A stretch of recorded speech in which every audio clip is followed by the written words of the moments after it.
முதலமைச்சர் விஜயோடைய பையனான ஜேசன் சஞ்சய் அவர்கள் சமீபத்தில் ஒரு பிரிண்ட் மீடியாவுக்கு அவர் பேட்டி கொடுத்திருந்தாரு. அதுல அவங்க அப்பாவை பத்தி பேசினதையும் தாண்டி கூடிய விரைவில் தன்னுடைய அப்பாவுக்கு போட்டியா அவருமே இப்போ நடிக்க போறாரு அப்படின்ற மாதிரி அவர் ஒரு விஷயத்த சொல்லியிருக்காரு. உங்கள் சத்யாவில் இப்பொழுது ஆடி அதிரடி தள்ளுபடி.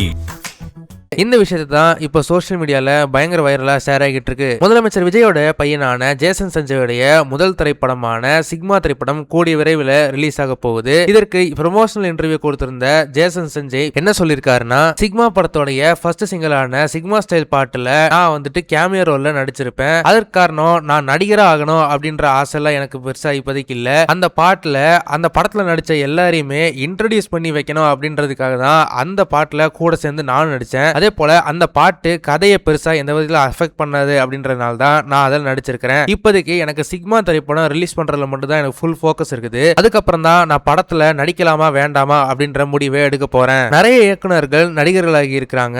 பொதுவாகவே ஒரு இயக்குனருக்குள்ள ஒரு நல்ல நடிகன் இருப்பான். ஏன்னா ஷூட்டிங் ஸ்பாட்ல அவங்க தானே மற்ற ஆர்டிஸ்டுகளுக்கு நடிச்சு காட்டுறாங்க. எனக்குள்ளேயும் அந்த நடிகன் இருக்கான்னு நான் நம்புறேன். ஆனா எல்லாமே சிக்மா படத்தோட வெற்றியை பொறுத்து தான் இருக்கு. நாளைய இயக்குனர் காலத்துல இருந்து ஒவ்வொரு ஜெனரேஷன்ஸையும் புதுசா இயக்குனர்கள் வந்துகிட்டே தான் இருக்கிறாங்க. அப்படி வர்ற ஒவ்வொரு புது ஆலையும் நமக்கு புது ஜானர்களையும் புது விதமான கதை சொல்லு முறைகளையும் வித்தியாசமான மேக்கிங் ஸ்டைலையும் கொண்டு வருது. ஆரம்பத்துல இருந்தே எனக்கு இந்த நியூ ஏஜ் இயக்குனர்களை ரொம்ப பிடிக்கும். குறிப்பா பிரதீப் ரங்கநாதன் மற்றும் அபிஷன் ஜீவின் படங்கள் எல்லாம் எனக்கு ரொம்ப பிடிக்கும். ஆக்டிங்கா இருக்கட்டும் இல்ல டைரக்ஷனா இருக்கட்டும் எல்லாத்துலயுமே அவங்க பின்னுறாங்க. அவங்கள மாதிரி இன்னும் நிறைய இயக்குனர்கள் வரணும்னு ஆசைப்படுறேன். கண்டிப்பா நானும் அவங்கள ஒருத்தனா இருப்பேன்னு நம்புறேன். நம்ம நினைச்ச மாதிரியே சிக்மா படத்தை ஒரு குறிப்பிட்ட டைம்குள்ள எடுக்கிறது சவாலா தான் இருந்தது. ஆனா அதை நினைச்சு ரொம்ப யோசிச்சு குழப்பிக்காம கொடுத்த டைம்குள்ள எப்படி குவாலிட்டியா அவுட்புட் கொடுக்கலாம்னு தான் பார்த்தேன். அந்த சேலஞ்ச் எனக்கு ரொம்ப பிடிச்சிருந்தது. எல்லா டெபியூ இயக்குனர்களும் மாதிரியும் எனக்கு முதல் நாள் கொஞ்சம் பதட்டமா தான் இருந்தது. ஆனா ஒன்ஸ் என்னோட ஸ்டைல் என்னன்னு பிடிச்சதுக்கு அப்புறம் எல்லாமே தானா செட் ஆயிடுச்சு. இப்போ போஸ்ட் ப்ரொடக்ஷன்ல ஃபைனல் அவுட்புட் பார்க்கும்போது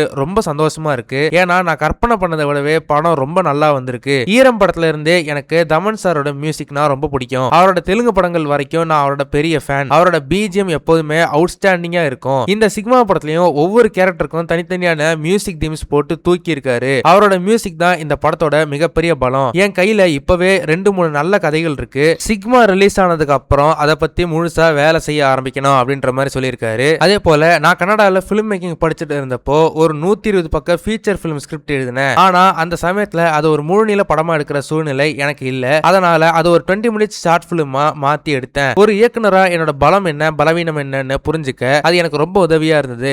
அதுக்கப்புறம் இந்தியாவுக்கு திரும்பி வந்ததும் சில ஐடியாக்களை டெவலப் பண்ணி என்னோட ஃப்ரெண்ட்ஸ் மற்றும் இண்டஸ்ட்ரியில இருக்கவங்க கிட்ட சொன்னேன். அவங்க கொடுத்த ஃபீட்பேக்கை வச்சு கதையை இன்னும் கொஞ்சம் மெருகேத்தினேன். அப்பதான் என் மாமா சஞ்சீவ் மூலமா ப்ரொடியூசர் தமிழ்குமரன் சாரை சந்திக்கிற வாய்ப்பு கிடைச்சது. ஆரம்பத்துல ஒரு ப்ரொடியூசர் கிட்ட கதை சொல்லி அந்த எக்ஸ்பீரியன்ஸை எப்படி இருக்கும்னு பார்க்கணும்னு மட்டும்தான் நினைச்சேன். ஆனா அவருக்கு அது கதை ரொம்ப ரொம்ப பிடிச்சிருந்தது. அதுக்கப்புறம் சுபாஸ்கரன் சாரை மீட் பண்ணேன். அவருக்கும் ஸ்கிரிப்ட் ரொம்ப பிடிச்சிருந்தது. அப்படி உருவான கதை தான் இந்த சிக்மா. அதே போல அல்போன்ஸ் புத்திரனோட கதையில அவருக்கு நடிக்கிற ஒரு வாய்ப்பு கிடைச்சதா அவர்கிட்ட அதை பத்தி கேட்கும்போது அவர் என்ன சொல்லியிருக்காருன்னா, ஆமா அது நிஜம்தான். அல்போன்ஸ் சார் ஒரு ஸ்கிரிப்டோட என்ன அப்ரோச் பண்ணப்போ எனக்கு ஒரு 20 வயசு இருக்கும். நான் இன்னும் படிச்சுக்கிட்டு தான் இருந்தேன். அவரோட டீம் என்னோட ஒரு போட்டோவை பார்த்துட்டு தான் என்ன கான்டாக்ட் பண்ணாங்க. அந்த ஸ்டேஜ்ல எனக்கு நடிகரானும்னோ இல்ல சினிமா இண்டஸ்ட்ரிக்குள்ள வரணும்னோ எந்த பிளானும் இல்ல. நான் லைஃப்ல அடுத்து என்ன பண்ணலாம்னு யோசிச்சுக்கிட்டு இருந்த காலம் அது. அதனால இந்த மாதிரி ஒரு பெரிய வாய்ப்புக்கு நான் இன்னும் ரெடி ஆகலன்னு தான் நினைச்சேன். அல்போன்ஸ் சார் ஒரு சூப்பரான பிலிம் மேக்கர். நாம முழுசா தயாராகாம அந்த ரோலை கமிட் பண்ணா